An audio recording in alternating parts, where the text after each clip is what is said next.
Que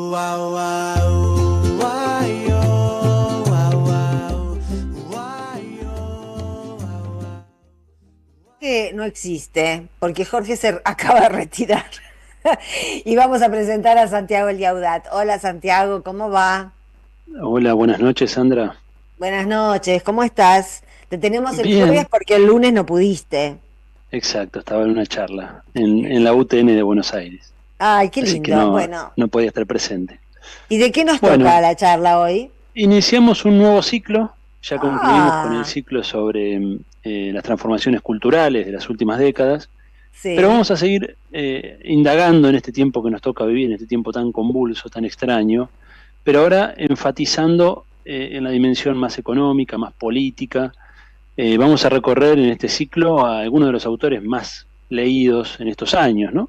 Así Ujú. que hoy vamos a hacer una pequeña introducción a qué es esto de la revolución digital, que un poco está en la base de todo lo que venimos hablando, ¿no? Y sí. Y ya a partir de la próxima columna, del lunes, ya empezaremos a recorrer el espinel de estos autores, como, no sé, Znice, Kerikzaden, Morozov, bueno, algunos de los más leídos en estos Hoy tiempos. estaba leyendo que en Australia hay una discusión, se aprobó un proyecto de ley para que los chicos no accedan a redes sociales hasta los 16 años, por Mira qué temas de salud interesante. mental, por temas de salud mental.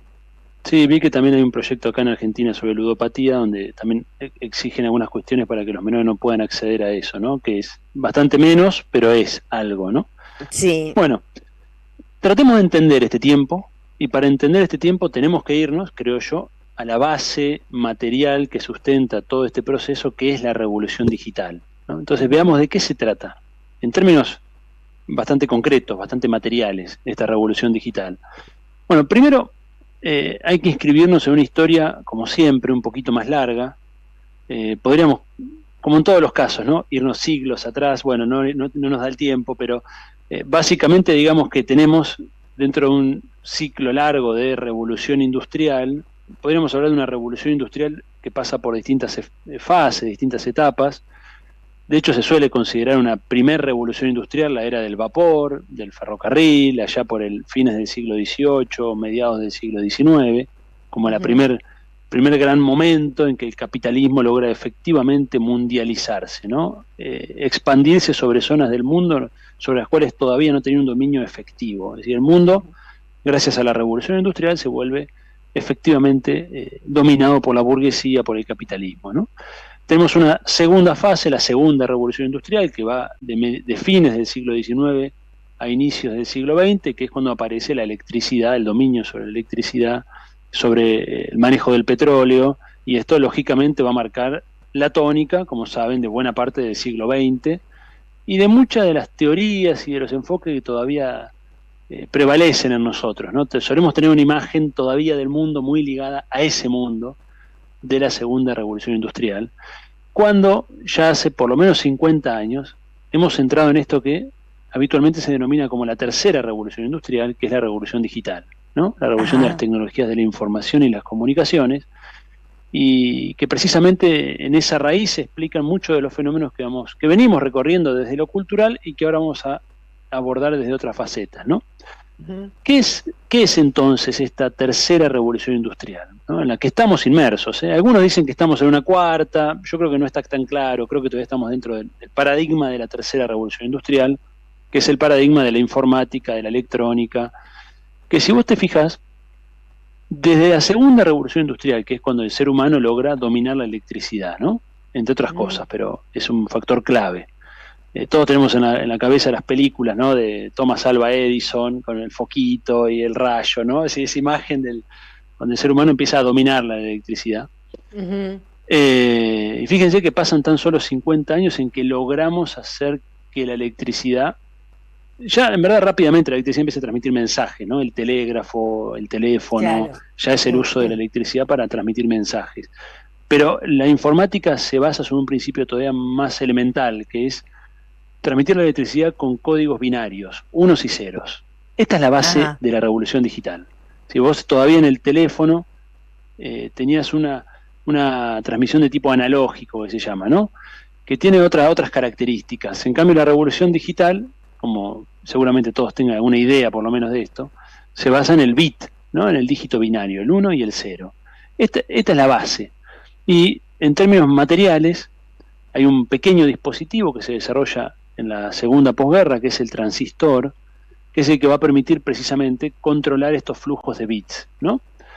Esto, ahí inicia todo, ¿no? Si tenemos que decir cuál es el momento en que inicia esto en términos de, bueno, cuando se empieza a formar, ¿no? El germen de todo esto está ahí.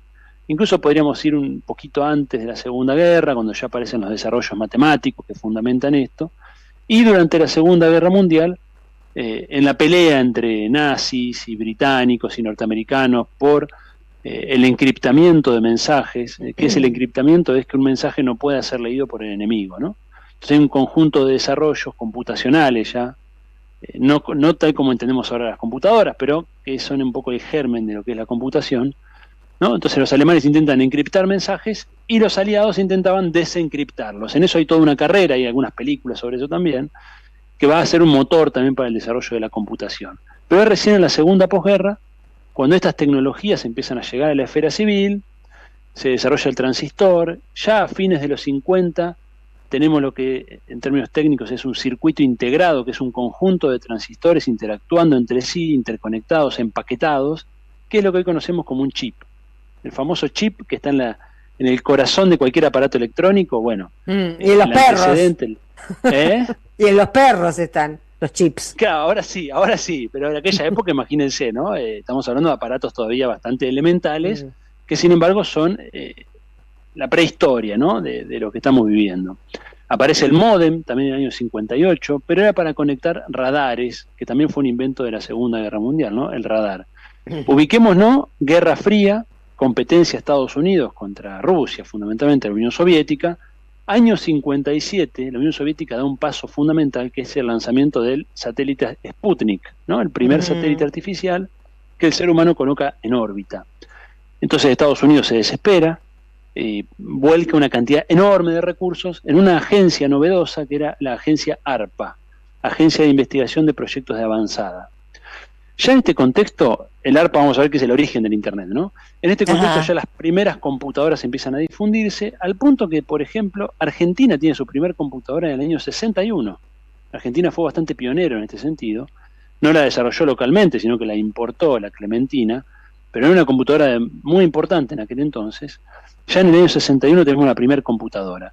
Por supuesto, no pensemos la computadora como la pensamos hoy, no una computadora personal, sino que eran grandes habitaciones con grandes aparatos, en fin. Pero ya empieza a evolucionar esto. En el 69, esta agencia ARPA de los Estados Unidos, financiada por el Estado a través del Departamento de Defensa, esto hay que decirlo porque siempre está el mito libertario o neoliberal de que es el sector privado el que fomenta la innovación. Bueno, acá es el sector militar norteamericano, el que desarrolla lo que va a ser, ahora sí, el germen del Internet, que es una conexión entre 4 universidades norteamericanas que se va a llamar ARPANET. Bien, este ARPANET lo que hacía era conectar 4 centros de cálculo de grandes universidades de California. Fíjense que ARPANET nace en California y todavía hoy la Internet gravita sobre California. Sigue siendo donde está Silicon Valley, ¿no? Las grandes tecnológicas. Exacto, exacto. La costa oeste sería. Oeste. Exacto. Entonces, ¿cuál era el motivo militar para el cual hacer esto? Que ante un eventual ataque nuclear de la Unión Soviética, si caía un nodo de la red podía seguir funcionando. Sería una estrategia defensiva frente a un eventual ataque militar soviético, ¿no? Ese era el fundamento. ARPANET empieza a crecer, ya lógicamente empiezan a teorizar se dan cuenta del potencial que esto tiene. Rápidamente se expande por los Estados Unidos, todavía no a nivel del uso civil, ¿no? Estamos hablando siempre de grandes centros de investigación.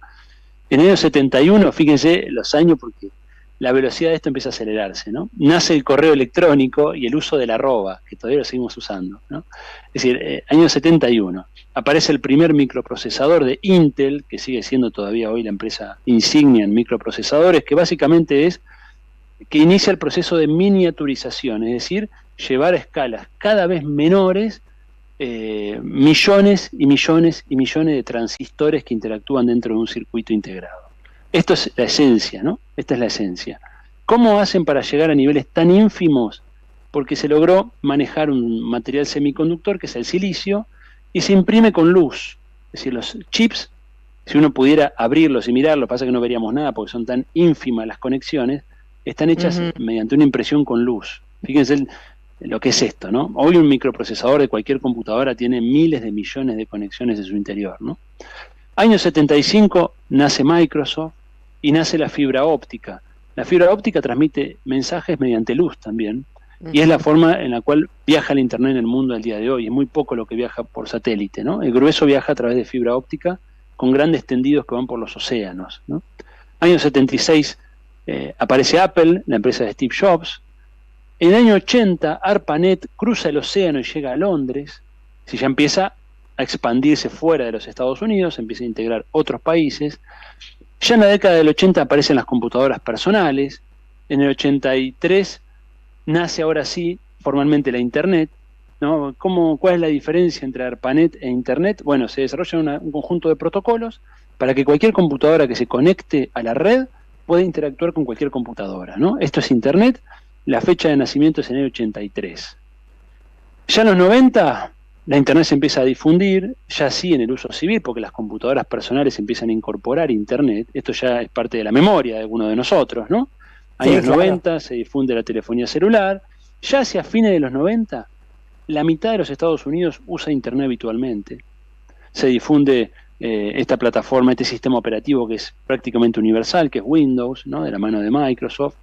Año 94 nace Amazon, año 98 Google, año 99, fíjense, Galperín también tuvo su mérito, ¿no? Nace Mercado Libre, evidentemente copiando el modelo de Amazon.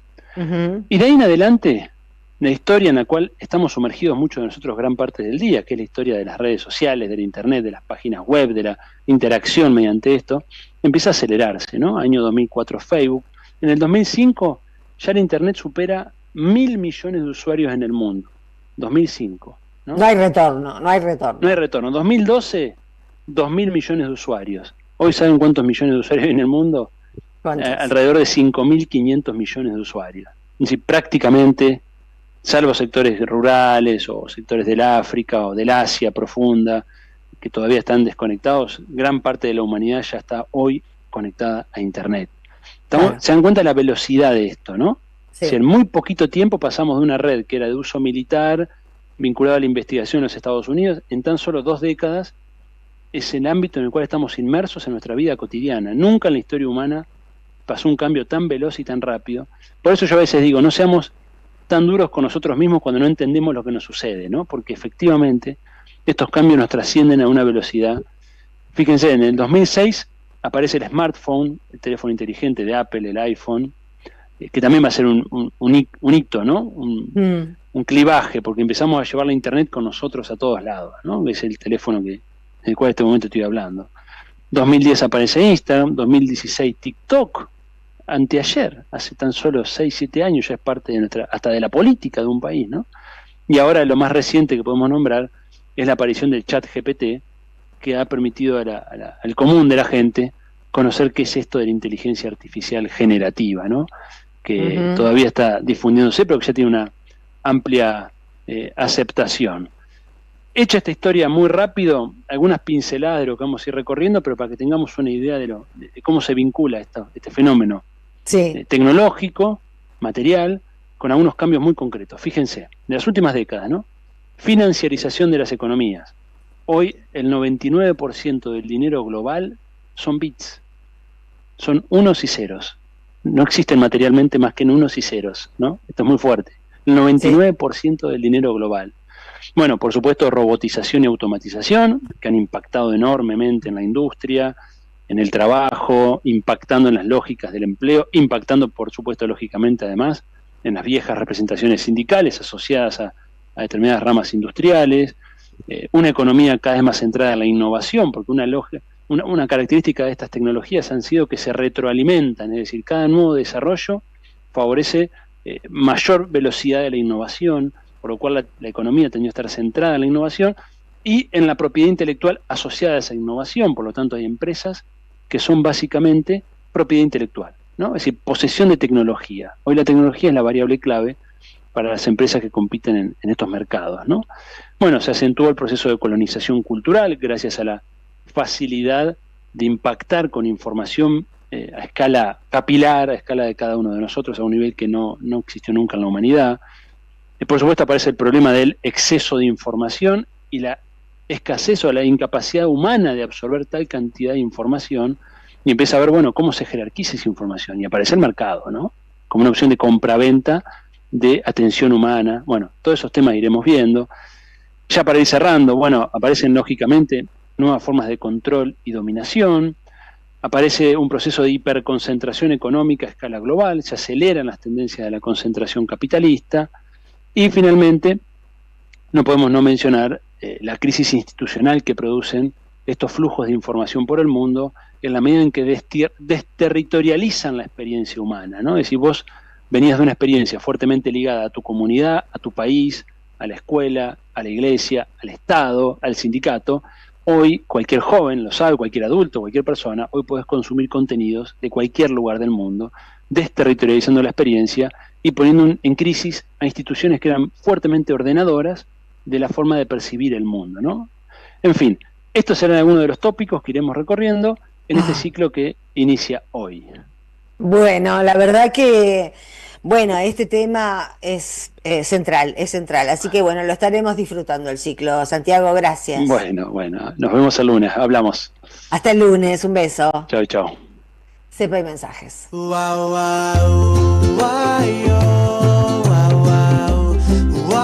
Jugo de limón. Un programa antioxidante.